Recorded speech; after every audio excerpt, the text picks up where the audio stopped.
like I so missed being here for Forum this semester. I have a scheduling conflict, so I'm not available to be here. But today I'm very here, and I'm very excited to share this music with you. Tonight, Jenny Prinky and Jason Marty have their combined recital tonight, 7:30. Support your colleagues. And you'll be glad you did. It's going to be a great program. This, as you know, this morning is a preview of next week's Constellation concert. Dr. Osuga and I are performing next Thursday at 7:30. Please do get your ticket. Follow the links. Go to Eventbrite. Get your free ticket. Put in Roberts Hall. Get your comp ticket. We need to keep, that's partially how we keep track of your recital attendance.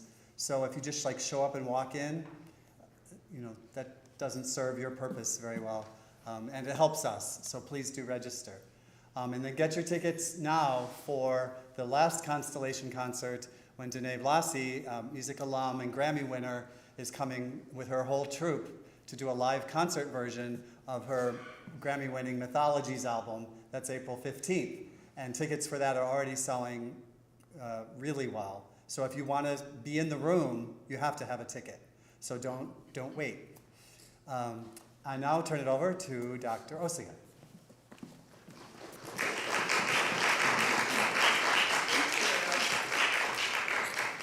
Good morning. So nice to see you all. I can't wait to share this process. So today is just going to be a little bit of a window in to the process of this recital that Ron and I have been preparing together. I'm very excited to welcome guest speakers throughout, and just to share with you how this project came about. So Edna St. Vincent Millay is a poet that I've known of and been interested in for a long time, but I had never sung anything set by her. And I was doing some research and on a new set of songs. It's rare that a new set of songs written in the 60s come out, but I bought it at the volume, and it arrived at my doorstep when I was very pregnant with my daughter last winter, and it was a setting of 6 Millay poems. And I read the poems, and I was immediately drawn into this world that she creates through her poetry. And I thought, wow, and then, so oftentimes, and I know that this is a resource that I have recommended to students, there's a resource called leader.net, right? So if you want to go down the rabbit hole, you get on leader.net and start looking. So I started looking for poetry, songs set by Edna St. Vincent Millay, and hundreds of poems came up. And then I thought, wow, wouldn't it be interesting to try and create a recital of songs all in one poetic voice, and particularly a voice that I felt connected to. And so I went on my treasure hunt, and that was about a year ago, and I was so inspired by this. Some of you know my daughter. I named my daughter's middle name is Millay after Edna St. Vincent Millay. So I was very taken with her and her poetry, and also the breadth of repertoire that you are able to encounter when encountering her songs. So I'll start to talk just a little bit about that and show you that. So just a little bit about her, right? So she was born in 1892. She lived at a time, which I think is so interesting, that she was growing up and living in the world in the early 20th century. And from the time she started writing, her songs were published, right? So as a teenager, she was publishing, actually as a child, she was publishing poetry and getting recognition for her poetry.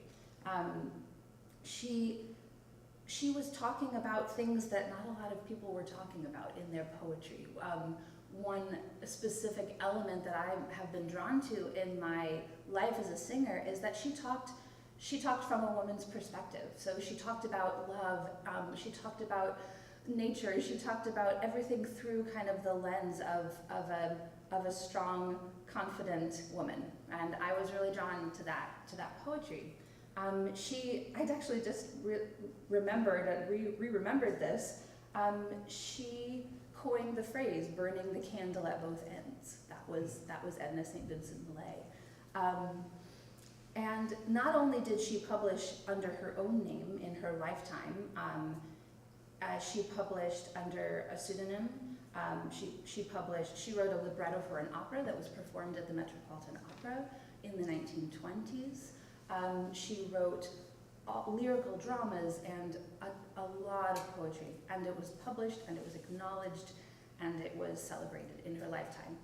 There were some critics of hers for sure, but there was a lot of support for her work as an artist. So when I started to look for how do you put a recital program together of songs by one poet, and it was kind of a little bit of just a treasure hunt. So I started with the idea of, okay, I want to find the earliest setting of her poetry. Unfortunately, the earliest setting of her poetry is not available, is in an archive in Britain, and you cannot gain access to it because it hasn't been typeset. So unfortunately, I wasn't out. It was a setting by Ivor Gurney that was written in 1925. But what I did find was a setting by Constance Mills Herreshoff, who I can't find any pictures of her. But I know that she was actually quite famous in her lifetime. I mean, she studied at Columbia and with Edward McDowell, who many know. I mean, he's one of my favorite composers. She then was a music critic for over 30 years, and I was able to find her archive in California, in San Diego, actually at the San Diego Public Library, and I was able to find some of her songs. She has two different Millay settings, and I chose to include The Return from Town by Herreshoff. So that's from 1928. And then the second piece on the program is Vanished Summer, which is a setting of the same poem, Gone Again is Summer the Lovely, which is in the second set. But this is by Edward Harris. It was written in 1936. It was published by Galaxy Music Corporation, but I cannot find anything about this man. I have no idea, and yet you'll hear on the recital when I do this as part of that first set. It is such an incredibly captivating setting of her poem, and I hope that someday I'm able to finally find some more information on him.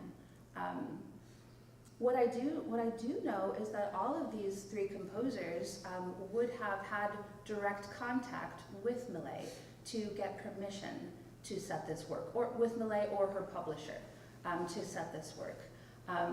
And I continue to be interested in what the relationship might be between Millay and these first song settings. And then finally, this first set is a setting of Wild Swans. Those of you may be familiar with John Duke. Does anyone remember the song "The Bird"? Yes. So one of my absolute favorite songs. Those of you who know it, I think I even performed it during the pandemic, and we saw a video of it at some point. And it is in the first set of John Duke's that I ever sang on my very first recital when I was a senior in college. So I was so excited. I found this John Duke Wild Swan setting, in manuscript form in this library in Chicago. And Ron and I have been working on making friends with it because it is nothing like The Bird, and it's hard to comprehend. So you will get a chance to sample that in the recital. But for today, I wanted to share the setting of Wild Swans, a different setting, the other setting. So If we look at, again, at these first two sets, we'll see that the very first set, the poetry is exactly mirrored in the second set. So the first set, so in the second set, though, they are all songs by H. Leslie Adams. H. Leslie Adams is still alive. He just turned 90 years old, and he's still writing and still involved. I follow his Facebook page. He said of these Malay poems, right, he said that Malay was one of his very favorite poets. He had he had a little bit of a relationship. He set them early in his career. So she died in 1950, and he began work on these in 1955, and they were premiered in 1961. For me, one of the interesting elements, this idea of you have 3 poems and 6 songs, and looking at how these different composers express the same text, the same poetry, the different ways. We're going to look more at that as we go. But to start, I would just like to sing for you H. Leslie Adams' Wild Swans.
Interesting.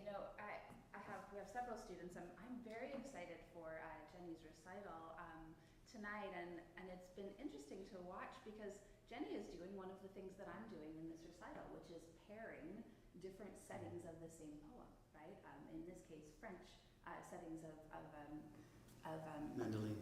Settings of mandolin, right? So those of you who hear her recital tonight will experience that in the world of French music. One of the things that's been interesting, is so when you're planning a recital, you have to think. I have to think about, okay, I want to do the most beautiful poetry. I want to sing the most interesting music. I want to sing a variety of composers, and I want to sing a variety of styles of music. And I definitely feel like this process has allowed me to do that, but because of the prevalence of certain texts used by composers that are written by Malay, there is a lot of kind of a similar affect, because a lot of her songs are kind of heartbreakingly sad. And so looking for contrasting pieces has been an interesting process, right? And so then you don't want to leave out a beautiful setting just because it's too slow, but you also don't want to have settings that are really slow, like the entire program. Luckily, Dr. Burrell has positively contributed to the buoyant energy of the pieces, and I will talk a little bit more about that. So the set of this recital ends with a short set of songs that were written between 1975 and 1990, all by living composers. Yeah. So William Balcom, some of you may be familiar with his cabaret songs. That's really kind of where people are often, if they know William Balcom in the voice world, it's through his cabaret. But he has set so many poets, female poets, and created just a whole collection of very beautiful, much more contemporary, bordering on kind of atonal things, or just a lot more, very different from his cabaret songs. And then Judith Lang-Zymont wrote, this Love's Autumn is part of a collection of sonnets that she wrote, or that she set by different female poets. And then the recital ends, or the first half ends with Eric Ewazen's God's World. And I feel like that's quite a special poem, and it just so happens to be a poem that Dr. Burrell was excited to set when we started talking about our collaboration. So getting a little discombobulated. So I would like to focus first on just kind of getting a sense of the poetry from not the perspective of the singer, right? So those of you who have worked with me in my studio over these years know how important poetry is, and how important it is that we separate out the poetry. But I have been so grateful to have the opportunity to work with people who have more experience than I do with poetry, right? Because I'm always looking at it from a musical perspective, but it's wonderful to have the chance to work with someone who can bring the poetry to life just for the poetry's sake. And I'd like Ron to introduce the person who will be helping us with that today. I know a little bit about her. So to help us with the poetry this morning and next Thursday, we've invited Susan Hazen Guthrie to do some interp of the Malay poetry. Susan is a graduate of the University of Missouri, Kansas City, Missouri Repertory Theater Training Program, and she's been tenured faculty member at Ohio University. She's been on the faculties at DePaul and Roosevelt in Chicago, and has held other faculty posts wherever we've lived. She's a master teacher of voice and speech. She, on her own initiative, sought out the two leading pedagogues in actor and public speaking voice and speech, and studied with them privately. She studied with Claire Davidson in London, also a voice and speech specialist. Susan is a Shakespeare scholar, and she and I together, we formed a Shakespeare company back in the 90s, and at one time, for several years, it was the largest professional touring company in the Midwest. I met her in 1987. I was brought into a summer stock company to replace an actor that dropped. She was directing Twelfth Night, and I had to audition, although it was just token audition. And I knew by morning's rehearsal that she was the best director I'd ever worked for. And I knew by the afternoon rehearsal that it was probably even more than that. So that gives you a background. We came down here from New York. Susan has all over the country worked with Poetry Out Loud, which some of you might have been involved with in your high school language arts studies. And she's on the roster for Tennessee Arts Council, Alabama Arts Council, Illinois. We're lucky we got her. So Susan Hazen Guthrie.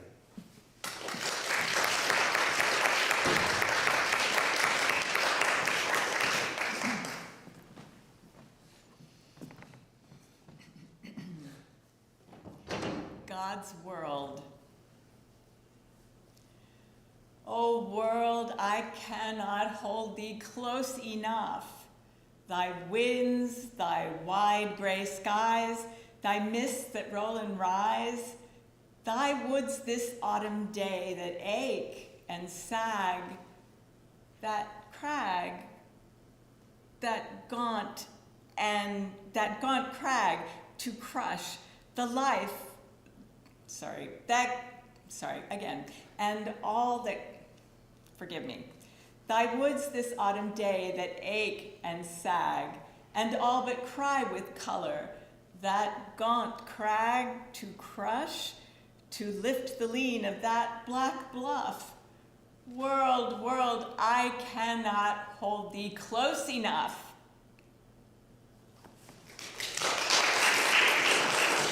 Long have I known the glory in it all, but never knew I this.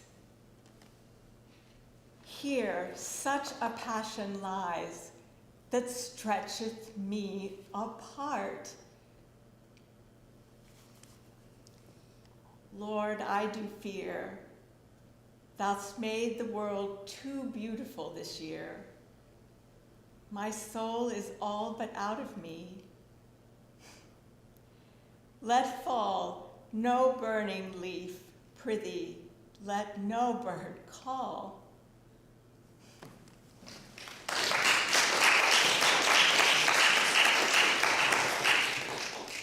Thank you so much, Susan. I'm going to talk a little bit about our collaboration when we get to the songs by Sheila Silver.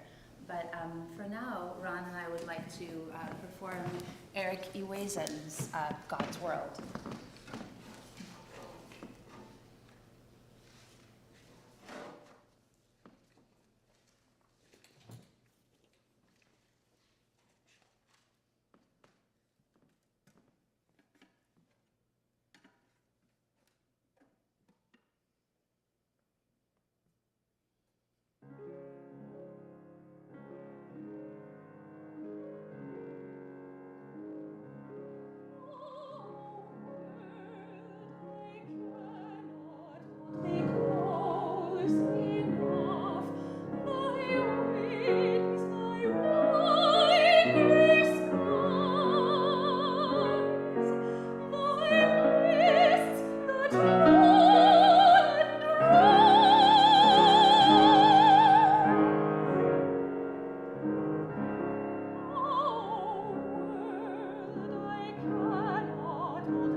I love music. It's so wonderful to share this with you. It is a joy of my life to perform and to get to share this with all of you. So thank you so much for all of your attention. One of the things that has been so incredibly special about my time is here at UAH is that I have wonderful colleagues. I'm working with Ron. I arrived here in I moved here on August 4th of 2018, and 6 weeks later, Ron and I gave our first recital together. And I will never forget that the kindness and the generosity of Ron in that process, and it continues. And so here we are, however many years later, able to share this with you. Another really fascinating and wonderful thing, and those of you who are writing music and hearing it performed, and to know as a singer or as an instrumentalist, there is nothing like having something written for you. And not just anything, right? But having a colleague who is willing and interested in kind of going into a collaborative process and creating beautiful works. And so I have had the absolute pleasure of working with Dr. Burrell on, this is our second main project. Some of you might have been familiar with Blue Means Water, which we had the opportunity to perform right before the world shut down, and then as recently as last fall here on this very stage. And so I'm so grateful. I called Dr. Burrell up one day and I said, okay, I'm putting together a set of songs with poems by Edna St. Vincent Millay. Do you think you might be willing to write some for me? And he said, of course, I would love to. And I said, well, great. And so I passed along my collected works by Millay, and Dr. Burrell started poring over it and came up with the songs that he chose to set. And when he picked out God's World, and when he said, oh, I've decided I really would like to set God's World, and I thought, oh, well, that's great. My other favorite setting of God's World is this poem, and I would love to be able to share both of those settings. And so that's just a little bit about how we started working, and I would like to invite Dr. Burrell to speak a little bit about this process for him. So my setting of God's World is not as beautiful as Oasin's. Probably won't surprise you so much. When I looked at the poems that I selected, and there's one more on there, The Tavern. This is actually kind of in a different order, because the fourth one, Our Little Secret, is only halfway finished, so it'll be done soon though. And so the progression of the poetry that I picked really has to do with more of the depressed side of Millay's poetry. And I think sometimes when we think a little bit about poetry, when we encounter it, it can mean something different at various stages in our own lives, but also in maybe situations that are happening within society or within the world. And so to me, when I read God's World, I saw kind of an irony in it of, yes, there's a lot of beauty in the world, but it doesn't feel like lately we spend a lot of time looking. And so that was the approach that I took. And so I came up with this idea, is very experimental, where I wanted to basically write an ostinato that moved around a little bit, but it uses a lot of mixed meters and asymmetrical meters. And then I wrote a vocal part which was in 3/4. And so when you do that, it means that your measures aren't going to align for a while. In this case, it was about 15 measures. So every 15 measures it lined up. And this was very much a theoretical exercise for me, but I thought it very much expressed the idea of what I felt about the poetry. Of there is this beauty, that happens, but maybe it's a little bit out of sorts. And so after much manipulation of trying to handle this theoretical idea practically we have the version that we have now. And so special thanks to both of these performers for bearing with me as I've shared many sketches of what I'm thinking, and I'm sure their eyes were pretty wide I can't play that right now. And yes, I know, but I need your help to help me to make it playable. So this is my approach to God's world in terms of thinking of, yes, there is a lot of beauty in the world, but maybe we should look a little bit more.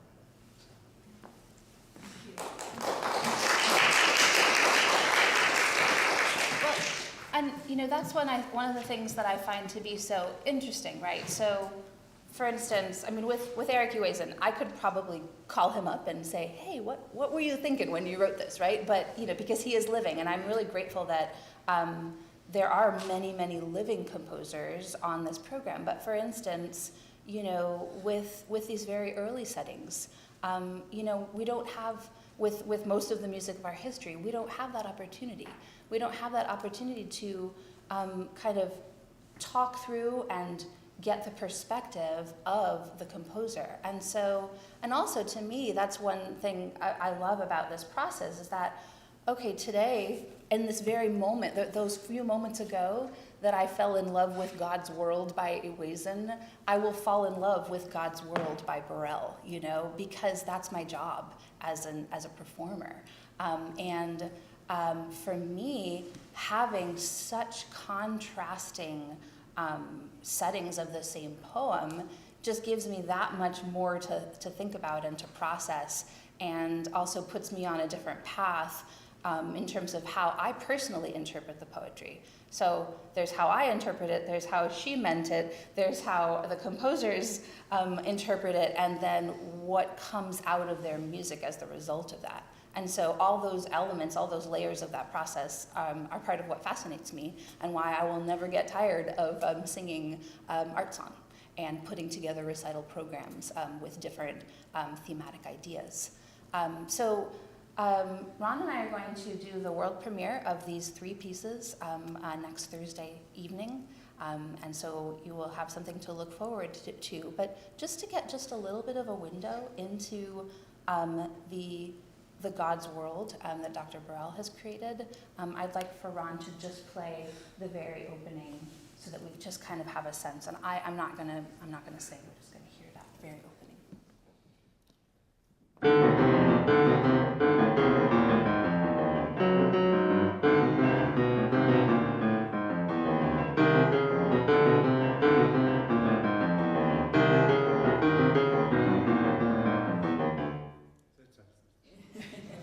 And then there's a B section that's different character.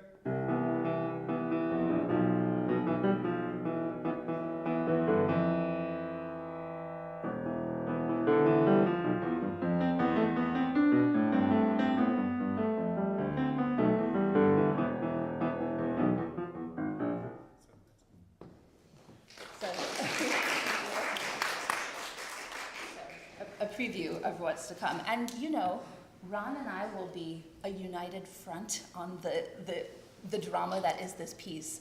And that to me, probably God's World is by far the most technically challenging piece on my program. And I just, I love to kind of jump into that world of how do I make this music right? How do I get it right and be musical and do the poems and do the music? So you will see that work in progress next Thursday. So I'm just gonna move in.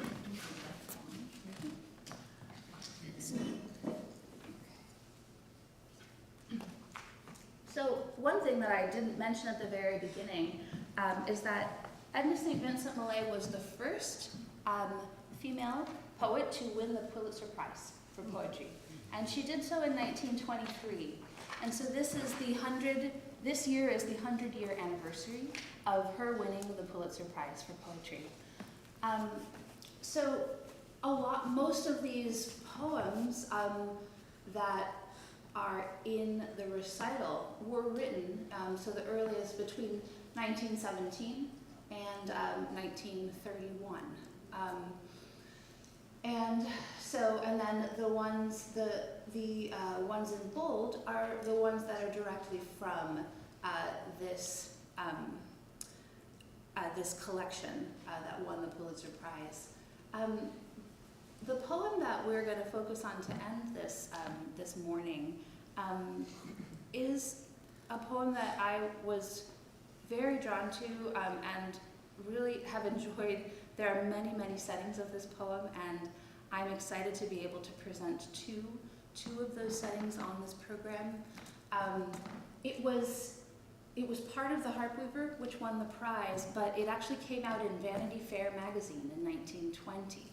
So she wrote for many years for that magazine, and so a lot of her poetry came out in that magazine. The two composers that set this poem are one of whom is living. We have Sheila Silver. She is in her late 70s now, and she actually wrote this an entire hours-long cycle of Malay poetry called "Beauty Intolerable," and it was quite a production. So it's over an hour long. It's written for 3 different singers and a reciter, right? And it was premiered in 2013, and the whole work was conceived that the poem would be read and then the song would be sung. And so it's back and forth between poetry and music and 3 different singers. One of the three songs that I'm doing as part of this Sheila Silver set were all premiered by Lauren Flanagan, who some of you may know her. She was quite a famous singer. You know, she's now, I think she's maybe, I don't know exactly how old she is, but she had a very, very successful career in the 80s, 90s, and early 2000s.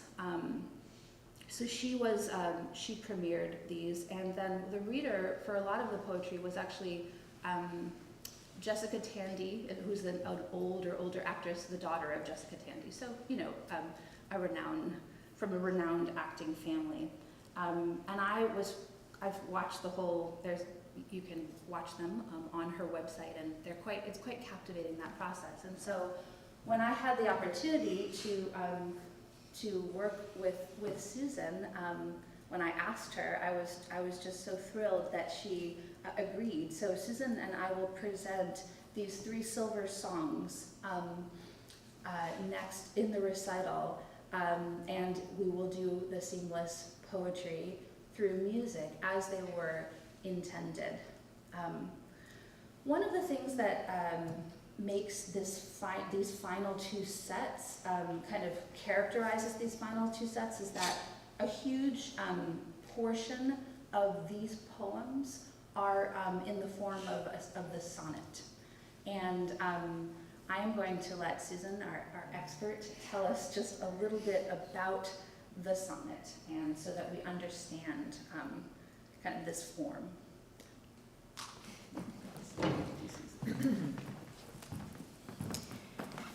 Well, I appreciate every nice thing that's been said, but what I think I connect to most about poetry, and what I hope I convey to any young student, like in high school, that wants to recite it, is that it has the unmistakable ability to stop time, and it's how you take it, what it means to you. And so I consider myself a student with it.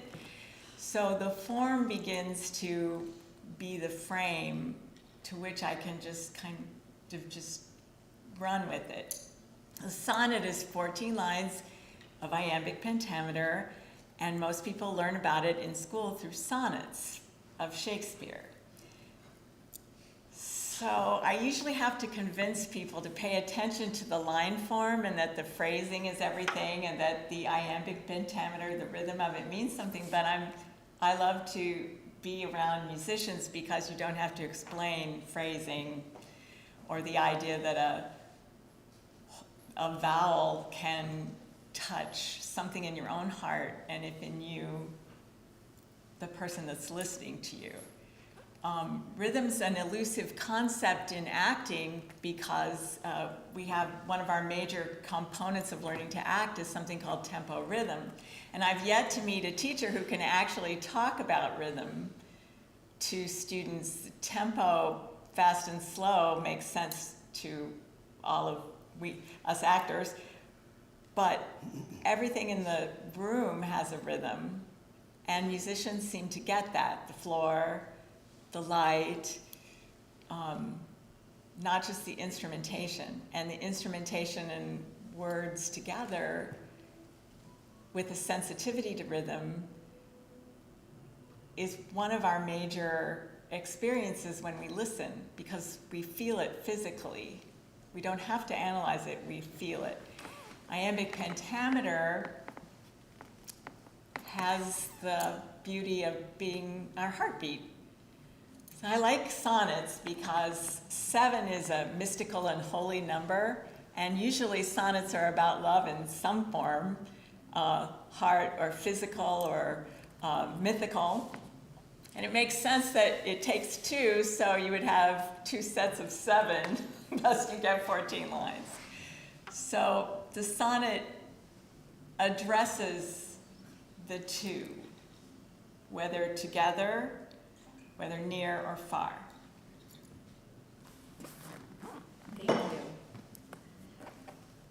Do you want me to do it or are we? Well, We're cutting it close in time, I think. yeah, so what we're going to do now is perform, Susan, as we would in the recital, the sonnet into the song.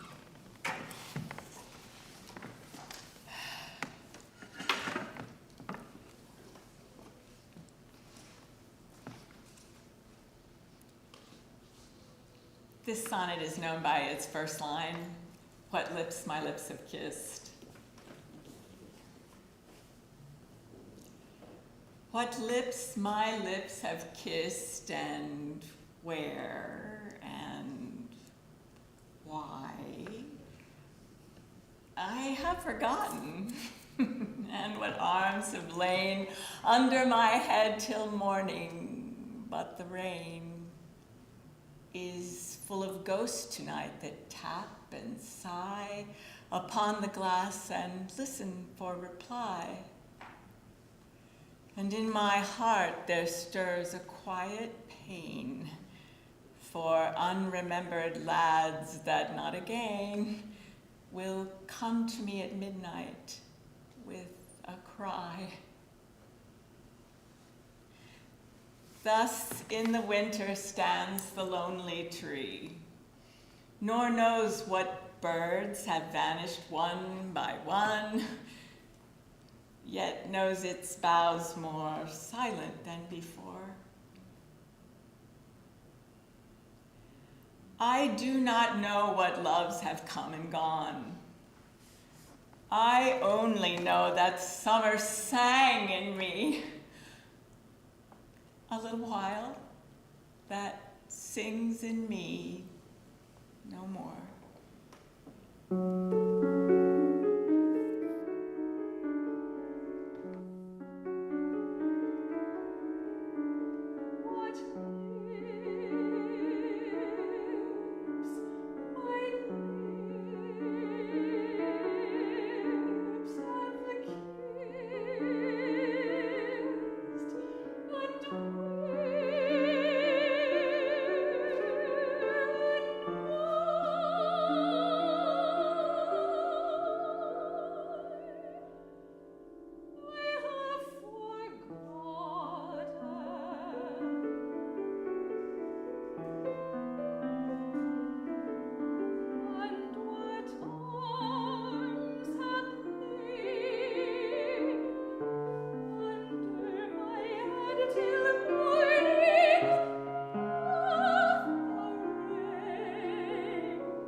The last set on the program is actually the set that inspired this recital. So I received a copy of Margaret Bond's 6 Songs by Edna St. Vincent Millay. They were published in 2020 by a scholar named Michael Cooper, who, in connection with the estate of Margaret Bonds, discovered these songs and edited them and put them out. So we believe that he believes that they were written, the 6 of them were written between 1959 and 1963. So actually right around the same time that H. Leslie Adams was writing his Millay settings. But we have not had access to them in any form until just a few years ago. And so just last week I was reading a very, very wonderful soprano, Susan Naruki, who is very famous for new music, performed some of these as part of a recent recital just last week, and they're being performed a lot more, as I think they deserve to be. They are captivating. So the recital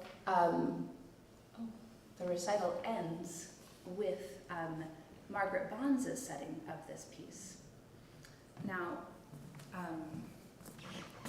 let me confer with my pianist here for a second.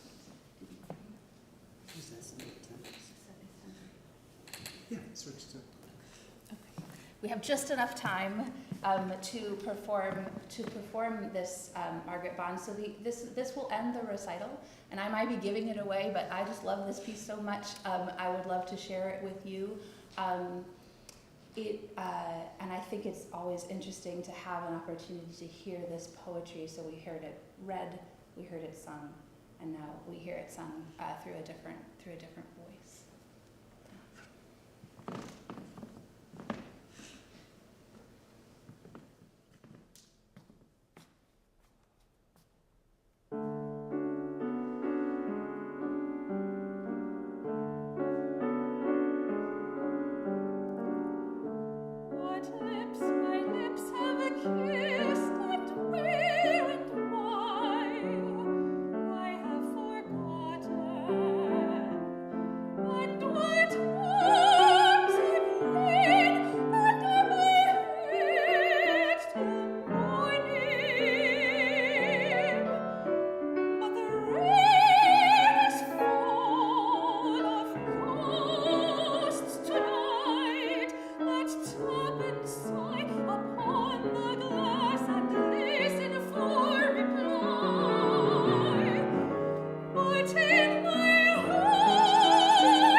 so much for being here today. I appreciate all of your lovely attention, and look forward to seeing you all hopefully next week. Okay?